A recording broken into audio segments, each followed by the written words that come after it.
Assalamualaikum warahmatullahi wabarakatuh. Kita lanjut materi fisika 2 yang ke-9, yaitu GGL induksi dan induktansi.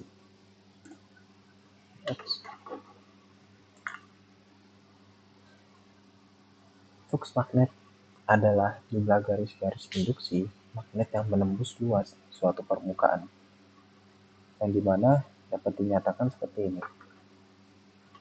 B kali dA, mana dia adalah elemen luas permukaan S. Lalu bisa juga pakai integral ya. Integral B mutlak dA mutlak cos theta. Dan tetanya itu sudut yang dibentuk oleh vektor B dan vektor normal dA. Bila medan magnet dan luasnya konstan, maka flux magnet dapat dirumuskan menggunakan rumus ini jika konstan. Lalu untuk satuan flux magnet itu Weber atau W.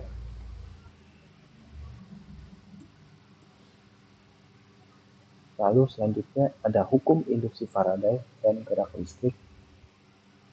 gaya gerak listrik induksi GGL.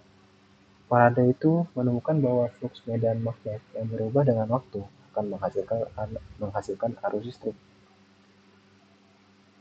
Lalu hukum induksi Faraday yang berbunyi gaya listrik terinduksi pada rangkaian tertutup sama dengan negatif perubahan flux magnetik terhadap waktu di dalam rangkaian.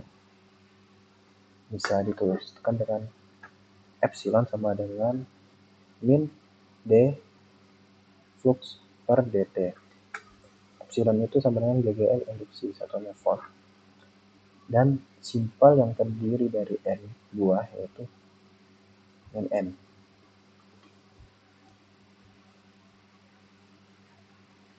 Contoh, terdapat beberapa kasus yang mungkin timbul dari besarnya B pada simpel. Besarnya B konstan dan terjadi perubahan luas simpel. Perubahan flux berasal dari perubahan luas simpel yang ditembus oleh medan magnet B yang konstan. Coba dilihat seperti ini. B-nya itu ditembus oleh medan magnet yang konstan. Yang persamaan yang dapat ditulis seperti ini menjadi min NB dA per dt.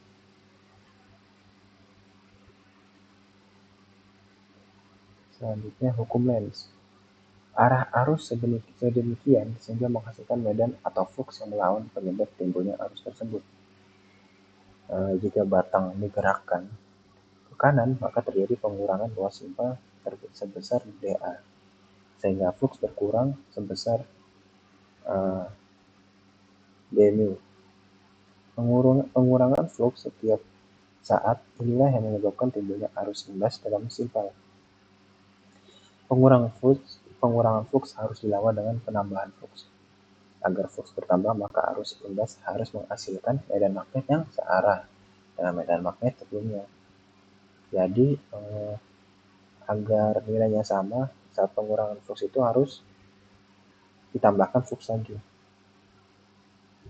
agar tidak menyebabkan timbulnya arus imbas dalam simpel. Contohnya seperti ini. Jika batang magnet digerakkan ke bawah, maka medan magnet yang menembus simpel menjadi berkurang, sehingga fluxnya berkurang juga.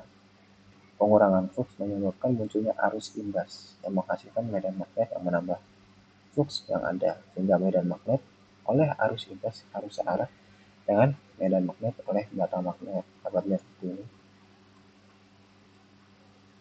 Selanjutnya, induktansi.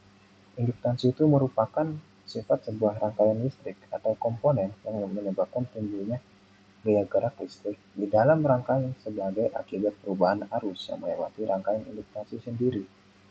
Akibat perubahan arus yang melewati rangkaian tetangga yang dihubungkan secara magnetis, induktansi bersama. Lalu pada kedua keadaan tersebut, perubahan harus berarti, di mana adanya perubahan medan magnetik yang kemudian menghasilkan GGL itu sendiri. Ini seperti induktansi bersama tetangga. Flux yang dihasilkan oleh arus I1 adalah I1. Flux ini menghasilkan kumparan 2 sehingga menghasilkan 021. 021 sama dengan flux pada kumparan kedua akibat diinduksi oleh kumparan pertama.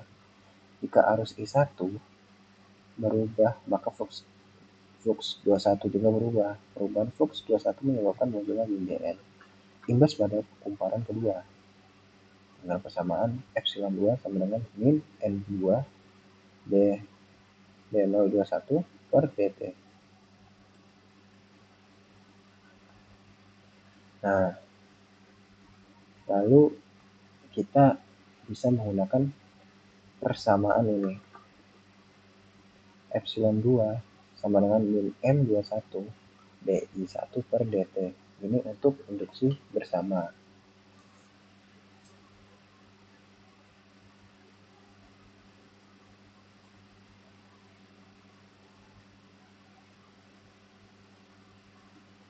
Lalu selanjutnya ada induktansi diri atau induktansi sendiri ya, yang dimana GGL yang terjadi pada kumparan tersebut bisa kita tulis dengan L sama dengan N flux per I. Ini untuk induktasi sendiri, persamaannya itu seperti yang ini. Lalu selanjutnya energi dalam induktor. Ingat kembali bahwa daya itu merupakan energi persatuan waktu. Lalu untuk persamaannya kita menggunakan persamaan ini, U sama dengan 1 per 2 Li 2. Lalu selanjutnya generator listrik. Sudut yang terus disapu setelah berputar selama sekian detik. Ini generator listrik. Jadi kita bisa menggunakan satuan ini ya, NBA omega sin buka kurung omega t tambah theta 0 yang theta itu sendiri yaitu omega t plus 0 theta 0. Jadi bisa tulis NBA omega sin theta. Ini untuk generator listrik sendiri. Lalu ada transformator. Jika pada kumparan 1 dialiri arus I1 yang berubah dengan waktu, maka timbul perubahan flux pada kumparan 1 yang selanjutnya akan mengimbas kumparan 2. GGL imbas yang terjadi pada kumparan 2 dengan persamaan epsilon 2 min N2 D021 per dt.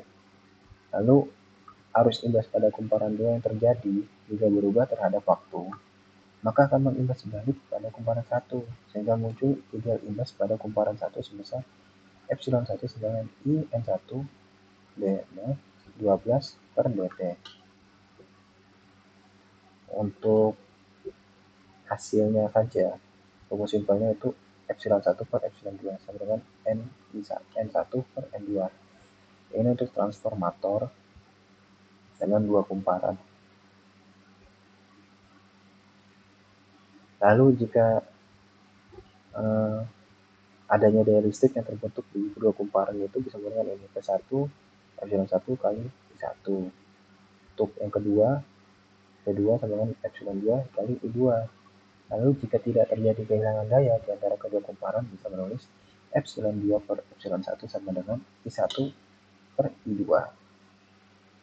Sekian, itu saja dari saya mengenai materi GGL induksi dan induktansi, materi ke-9 dari fisika 2. Sekian, Assalamualaikum warahmatullahi wabarakatuh.